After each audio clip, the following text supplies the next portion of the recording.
अच्छे लोगों की मृत्यु जल्दी क्यों हो जाती है? मित्रों, यह एक सवाल है कि अच्छे लोगों की मृत्यु जल्दी क्यों हो जाती है। अक्सर यह देखा जाता है कि अच्छे से और धर्म से चलने वाले लोगों की मृत्यु जल्दी ही हो जाती है। शास्त्रों में तो बताया गया है कि कलयुग में लोगों की उम्र 30 साल ही रह जाएगी और कलयुग का अंत होते होते इंसान की उम्र 20 साल ही रह जाएगी। आपने यह भी सुना होगा कि भगवान अच्छे लोगों को जल्दी ही बुला लेते हैं। मित्रों, आपका धर्म कोई सा भी हो, सब में यही बताया गया है कि जिसने इस धरती पर जन्म लिया है उसकी मृत्यु निश्चित है। और अगर बात सनातन धर्म की करें तो इसकी एक मान्यता के अनुसार बच्चे के जन्म के छठी रात ही ब्रह्मा जी उसकी किस्मत लिख देते हैं। उसमें उसके आने वाले कल जैसे विवाह, पढ़ाई, नौकरी, यहाँ तक कि मृत्यु की तारीख तक शामिल होती है। यह निर्णय तो भगवान ही करते हैं कि किसकी उम्र कितनी है। आपने यह कहावत भी जरूर सुनी होगी कि जितनी चाबी भरी राम ने उतना चले खिलौना।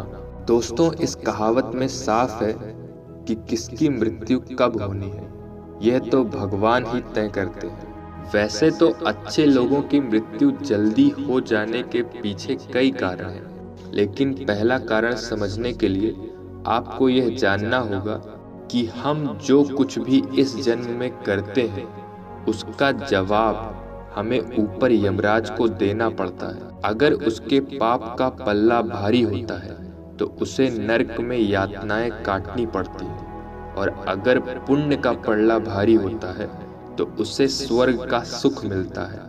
और यही चक्र कई युगों तक चलता रहता है जब तक उसे मोक्ष की प्राप्ति नहीं हो जाती। इस मृत्यु लोक में हर कोई अपने किए की सजा ही भुगतने के लिए आता है। कोई आत्मा इंसान बनती है तो कोई जानवर के शरीर में प्रवेश करती है।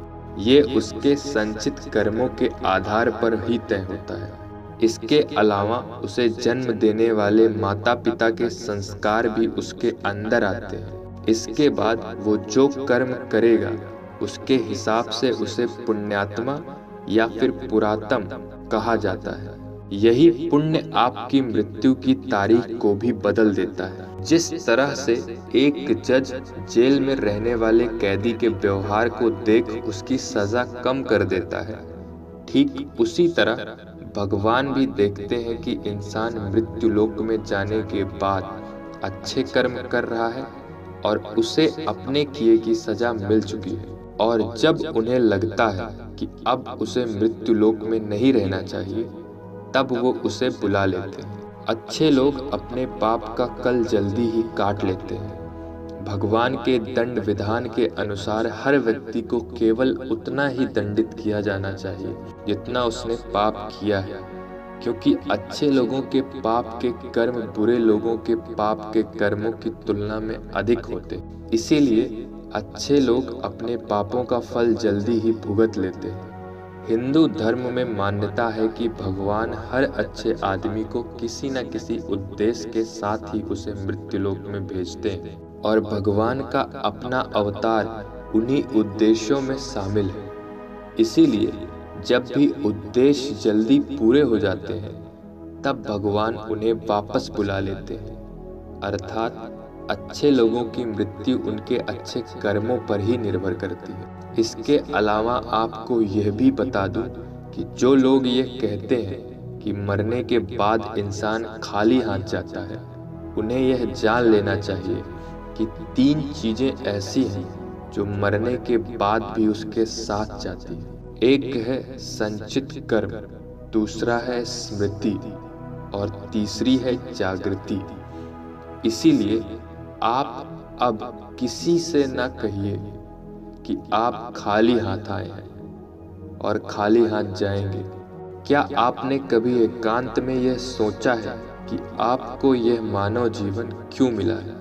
तो दोस्तों, महाभारत में युधिष्ठिर महाराज के एक प्रश्न के उत्तर में भीष्म पितामह ने कहा कि मनुष्य से बढ़कर कोई भी जीव नहीं है। आपको यह जानकर आश्चर्य होगा कि 84 लाख योनियों के बाद हमें मनुष्य जीवन मिलता है और संसार के सभी प्राणियों में मनुष्य ही सबसे श्रेष्ठ है। मनुष्य जीवन का उद्देश्य उसकी वजह है। मनुष्य में सत्य एवं असत्य का विवेक कराने वाली हमारी बुद्धि का होना, लेकिन इस धरती पर हम दुनियादारी के चक्कर में कुछ इस तरह फंस जाते हैं कि हमारी बुद्धि सीमित दायरों में ही सिमट कर रह जाती है। हम सांसारिक सुखों को ही सब कुछ मानकर उसमें लिप्त रहने में ही अपना सौभाग्य और अपने जीवन की सफलता समझते हैं। हम सांसारिक सुखों को ही सब कुछ मानकर उसमें लिप्त रहने में ही अपना सौभाग्य और अपने जीवन की सफलता समझते हैं। यही गलती हम कर जाते हैं, क्योंकि इसके बावजूद कोई भी व्यक्ति यह पता नहीं करता कि वह पूरी तरह से सुखी है। सच्चाई यह है कि हमें समान जीवन के उद्देश्य की पूर्ति के लिए निरंतर प्रयास करते रहना चाहिए। यह सच है कि अपने और अपने परिवार का भरण पोषण की जिम्मेदारी हमारी है और हमें इसे हर हाल में निभाना चाहिए। लेकिन क्या आपको यह मालूम है कि आप कहां से आए हैं और आपको कितने दिनों तक या कितने सालों तक इस जगत में रहना है और आपकी मंजिल क्या है? इन प्रश्नों के उत्तर में ज्यादातर लोग यह भी कहते हैं कि पता नहीं, ऐसे लोग बड़े अजीब होते हैं जो यात्रा तो कर रहे होते हैं पर यात्रा के संबंध में उन्हें कुछ जानकारी नहीं होती। परम धाम तक पहुंचना ही मनुष्य के जीवन का लक्ष्य है। उन्होंने मानव जीवन पाया है, किंतु उन्हें अपने जीवन का लक्ष्य मालूम नहीं होता।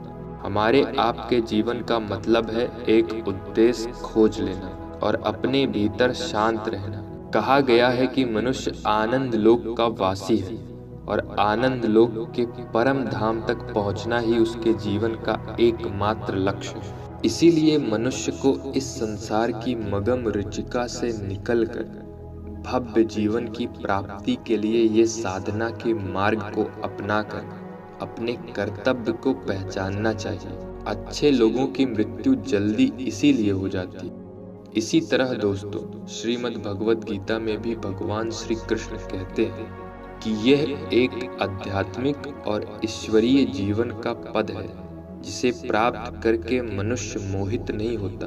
अगर कोई जीवन के अंतिम समय में भी इसी तरह दयनीय स्थिति में है, वह भगवत धाम में प्रवेश कर जाता है। मनुष्य कृष्ण भावना में यह दिव्य जीवन को एक क्षण में प्राप्त कर सकता है और हो सकता है कि उसे लाखों जन्मों के बाद भी यह प्राप्त न हो। दोस्तों, यह तो सत्य को समझने और स्वीकार करने की बात है, पर गीता कहती है कि वास्तविक जीवन का शुभारंभ इस बौद्धिक जीवन के पूरे होने पर होता है। दोस्तों, इन सभी बातों से यह तो स्पष्ट होता है कि हम सभी एक निश्चित समय के लिए धरती लोक पर आते हैं और कुछ विशेष कर्मों को करने के लिए आते हैं। जब हमारे कर्म पूरे हो जाते हैं और इस जीवन के लक्ष्य प्राप्त हो जाते हैं, तो प्रभु हमें परलोक में एक सहज जगह प्रदान करते हैं। भगवान कृष्ण और अन्य कहते हैं कि वास्तविक जीवन तब शुरू होता है जब यह भौतिक जीवन समाप्त हो जाता है। मित्रों, जो लोग सदाचारी होते हैं और जीवन में अच्छे कर्म किए होते हैं, वे वास्तव में विशेष होते हैं। जब उनकी मृत्यु का समय निर्धारित होता है, तो दोस्तों उनकी इस दुनिया को छोड़कर जाने की यात्रा जारी रखनी होती है।